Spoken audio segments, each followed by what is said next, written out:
اعوذ باللہ من الشیطان الرجیم بسم اللہ الرحمن الرحیم۔ روزے سے ہمیں کیا سبق حاصل ہوتا ہے؟ روزہ ہمیں اطاعت الہی، تزکیہ نفس، اخوت اور ہمدردی کا سبق دیتا ہے۔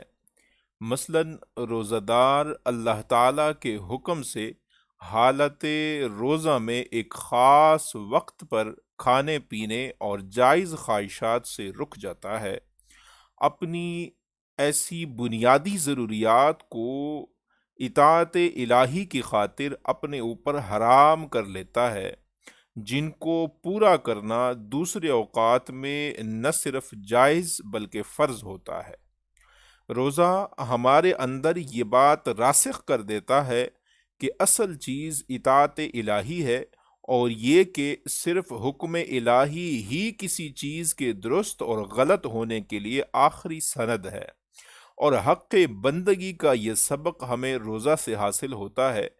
اسی طرح غریبوں کی تکلیفوں، ان کے فقر و فاقہ اور تنگ دستی کا احساس بھی حالت روزہ میں ہوتا ہے۔